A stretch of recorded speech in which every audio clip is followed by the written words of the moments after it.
Hey guys, நிறைய பேர் Instagram வந்து யூஸ் வந்து பண்ணுவீங்க. நீங்கள் யூஸ் பண்ண சொல்ல உங்களுக்கே தெரியாமல் இன்ஸ்டாகிராமை வீடியோ கீழே பார்த்தா ரீபோஸ்ட் சொல்லிட்டு ஒரு ஆப்ஷன் வந்துருக்கும். ஜஸ்ட் கிளிக் வந்து கொடுத்துட்டிங்கன்னா அது வந்து ரீபோஸ்ட் ஆகிட்டு உங்களுடைய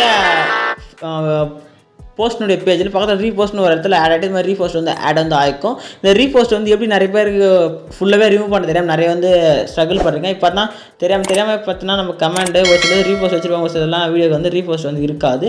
ஜஸ்ட் அந்த வீடியோலாம் தெரியாமல் வந்து ரீபோஸ்ட் வந்து பண்ணிட்டீங்கன்னா எப்படி அது வந்து ரிமூவ் வந்து பண்ணுற சொல்லிட்டு நான் சொல்கிறேன். ஜஸ்ட் ஸ்கிப் பண்ணாமல் வந்து பாருங்கள். ஓகேங்களா? வீடியோ வந்து யூஸ்ஃபுல்லாக இருக்குன்னு நினைக்கிறேன். இருந்துச்சுன்னா ஒரு லைக்கை போட்டு கொஞ்சம் சப்ஸ்கிரைப் கொடுத்து கொஞ்சம் சப்போர்ட் வந்து பண்ணிங்க. ஓகேங்களா? ஃபஸ்ட்டு என்ன பண்ணுறேன்னா உங்கள் லோகோ கிளிக் பண்ணிட்டு அந்த ரைட் சைட் கார்னரில் பார்த்தா உங்களுக்கு வந்து 3 லைன் இருக்கும். ஜஸ்ட் அதை கிளிக் வந்து கொடுங்க.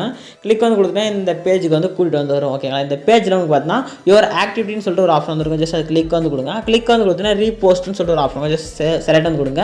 இங்கே பார்த்தா நீங்கள் ரீபோஸ்ட் பண்ண எல்லா போஸ்ட்டுமே லைனாக ஷோ வந்து ஆகும். ஜஸ்ட் நீங்கள் ஒன்றுனா ரிமூவ் பண்ணாமல் ஜஸ்ட் அது மட்டும் லாங் ப்ரெஸ் பண்ணிங்கன்னா இது மாதிரி வந்து டிக் ஆப்ஷன் கேட்கும். ஜஸ்ட் டிக் வந்து கொடுத்துட்டு கீழே டிலேட்னு சொல்லிட்டு ஒரு ஆப்ஷன் ஜஸ்ட் அதை கிளிக் பண்ணினா டிலேட் வந்து ஆகிட்டு ரீபோஸ்ட்லேருந்து ரிமூவ் வந்து ஆகிக்கும். ஓகேங்களா? இதை மட்டும் ஃபாலோ பண்ணி நீங்கள் வந்து எல்லாமே ரிமூவ் வந்து பண்ணிக்கலாம். ஓகேங்களா? வீடியோ யூஸ்ஃபுல்லாக இருக்குன்னு நினைக்கிறேன். இருந்துச்சுன்னா ஒரு லைக்கை போட்டுங்க. அப்படி நம்ம சேனலுக்கு புதுசாக ஒரு சர்ப்ரைஸும் கொடுத்துருங்க. டாடா, பாய்.